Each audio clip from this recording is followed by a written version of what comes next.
बिहार चुनाव सिर पर है और सीटों की रसाकशी खूब दिखाई पड़ रही है, चाहे वो महागठबंधन का खेमा हो या एनडीए का। पिछली बार के यानी पिछले चुनाव के जो आंकड़े थे वो ही शायद इस बार नई जंग का आधार बनने जा रहे हैं बिहार में। बिहार की राजनीति में एक बार फिर सीट शेयरिंग का मुद्दा चर्चा में है और इसलिए भी चर्चा में है क्योंकि अब से थोड़े दिनों बाद ही चुनाव की तारीखों का ऐलान हो जाएगा। विधानसभा चुनाव के लिए दोनों ही खेमे, चाहे एनडीए हो चाहे इंडिया गठबंधन कह लीजिए, महागठबंधन कह लीजिए, दोनों ही खेमों में मजबूत तरीके की तैयारी दिख रही है और इसी तैयारी के बीच वो तनाव, वो खींचतान भी नजर आ रही है। दिलचस्प बात यह है कि 2020 के चुनाव में जिस फॉर्मूले पर दलों ने समझौता किया था वही नए विवाद की जड़ है। हर पार्टी ये चाहती है कि उसे न सिर्फ ज्यादा संख्या मिले बल्कि वही सीटें मिलें जिन पर जीत की संभावना प्रबल हो। थोड़ा पिछली बार की कहानी यानी पिछले चुनाव की कहानी आपको बताएं तो 2020 के विधानसभा चुनाव में एनडीए और महागठबंधन के बीच कांटे का मुकाबला रहा था। एनडीए यानी बीजेपी, जेडीयू, वीआईपी और हम पार्टी कुल 125 सीटें जीतकर उन्होंने सरकार बनाई थी। बीजेपी ने 110 सीटों पर चुनाव लड़ा था और 74 सीटों पर जीत दर्ज की थी।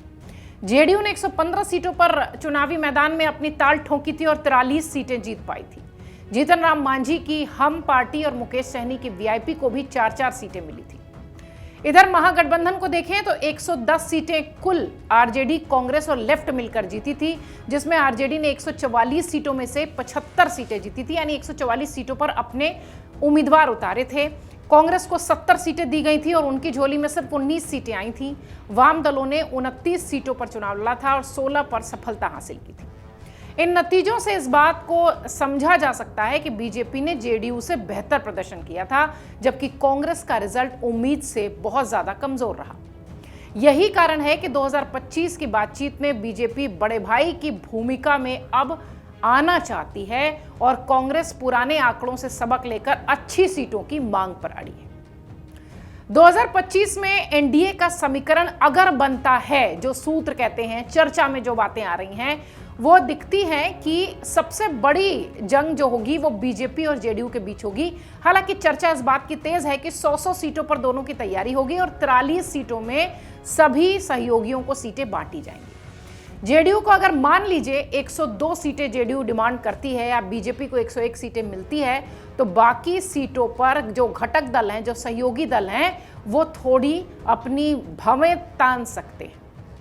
एक ऐसा अनुमान है कि चिराग पासवान की एलजेपी को 20 से 25 सीटें दी जा सकती हैं, हम पार्टी को भी 10 से 12 सीटें, मांझी की सीटें, और जो सहयोगी दल हैं वो प्रतीकात्मक हिस्सेदारी इसी में दिखा सकते हैं कि 25 सीटें अगर ये हो गई, 10 उनके हिस्से चली गई तो बची 13 या 14 सीटें। इन्हीं 13-14 सीटों में बाकी सहयोगियों का बंटवारा होगा। लेकिन असली पेच ये है कि बीजेपी नहीं चाहती कि जेडीयू उससे ज्यादा सीटों पर लड़े, जबकि जेडीयू ये दिखाना चाहती है कि वो गठबंधन में अभी भी बड़ा भाई है। जेडीयू का तर्क है कि नीतीश कुमार मुख्यमंत्री हैं, इसलिए उनकी पार्टी को बीजेपी से कम 1 सीट ज्यादा मिलनी चाहिए। जेडीयू के छुटपुजिए नेता ये बात बहुत मजबूती से किसी भी जगह पर बोलते हुए नजर आ रहे हैं। इधर महागठबंधन की अगर बात करें तो कांग्रेस की जिद दिखाई पड़ती है। महागठबंधन में सबसे बड़ा दल आरजेडी है, जो स्वाभाविक तौर पर ज्यादा सीटें जीतना चाहता है, लेकिन कांग्रेस ने इस बार यह साफ कह दिया है कि 2020 जैसी गलती वो नहीं दोहराएगी। कांग्रेस का यह भी कहना है कि उसे पिछली बार 70 सीटें मिली थी, लेकिन उनमें से 37 पर वो तीसरे और चौथे स्थान पर रही थी। 21 सीटें ऐसी थी जहां पार्टी लगातार 3 चुनावों से हार रही है। अब कांग्रेस ये चाहती है कि विजयी संभावनाओं की जो सीटें हैं उनको ध्यान में रखकर ही गठबंधन का नियम धर्म पालन किया जाएगा, यानी वो सीटें जो सिर्फ हारने वाली सीटें थी वो कांग्रेस अब लेने के लिए तैयार नहीं है। वो चाहती है कि ये सीटें आरजेडी के हिस्से भी जाएं और आरजेडी को इस बात का डर है कि कांग्रेस की जिद से सीट शेयरिंग में देरी होगी और इससे कार्यकर्ताओं में गलत मैसेज जाएगा। वाम दल इस बार 25 से 30 सीटों की मांग कर रहे हैं। कांग्रेस की तुलना में लचीलापन वो ज्यादा दिखाने की कोशिश कर रहे हैं।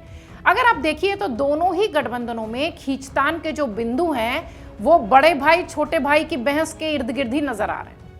महागठबंधन में कांग्रेस की मांग सिर्फ कमजोर सीटों पर न भेजा जाए, इसको लेकर दिखाई पड़ रही है।